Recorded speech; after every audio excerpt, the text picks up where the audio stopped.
How gratifying it is to work for the betterment of mankind.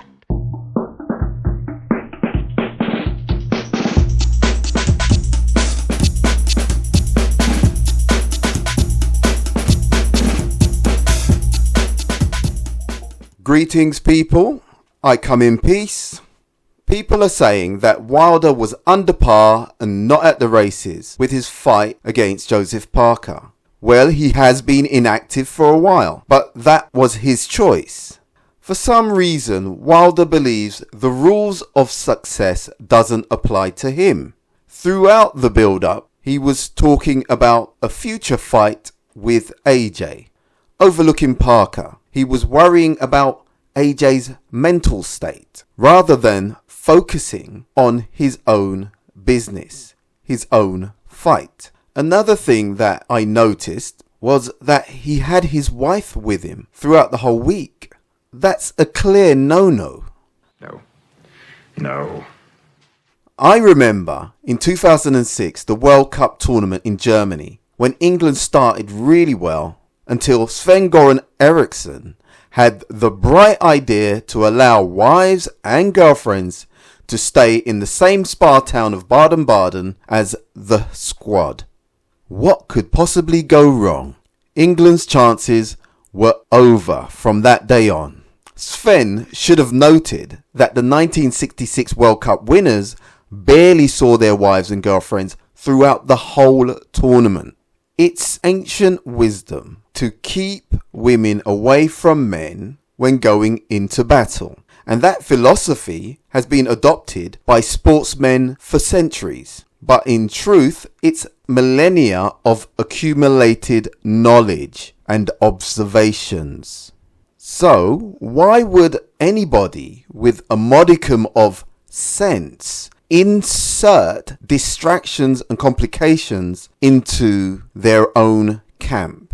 There's a reason why people train in solitude in places like Big Bear, Provincetown, where Marvin Hagler liked to train, Colorado Springs, high altitude, lonely places to live like monks, prepare their mind and their body. So I say that to say this: why would Wilder bring his nearest and dearest with him in the last week before a serious fight?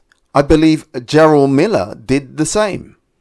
Did Wilder really think taking ayahuasca and communing with spirits would make him a better fighter? What is he searching for? Sometimes being honest with yourself is the best remedy. I think Wilder has deluded himself for far too long and allowed himself to be flattered and stroked out of reality. That usually happens when you have people around you who don't care about you as much as they care about the money.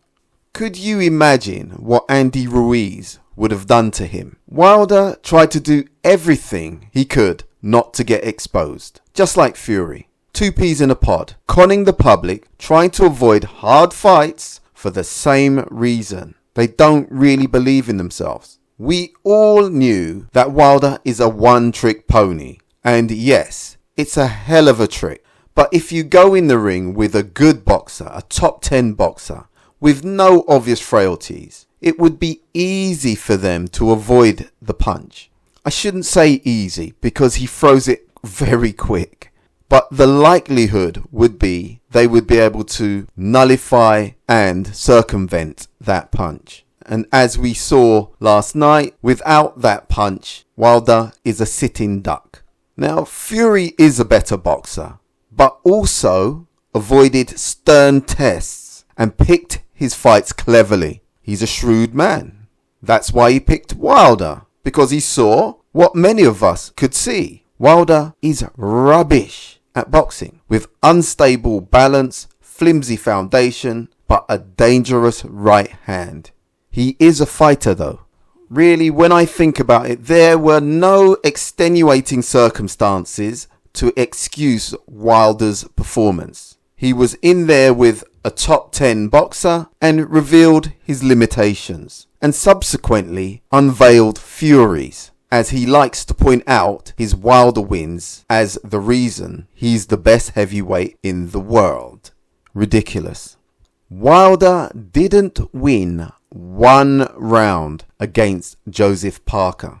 Digest that. Even when he was trying harder in the last couple of rounds, I think Parker could have been more assertive and beat Wilder by a knockout. But he chose to be cautious, which I think was dangerous, because that right hand, whether it's the first round or the last round, it is dangerous. If it caught him, he could be in trouble.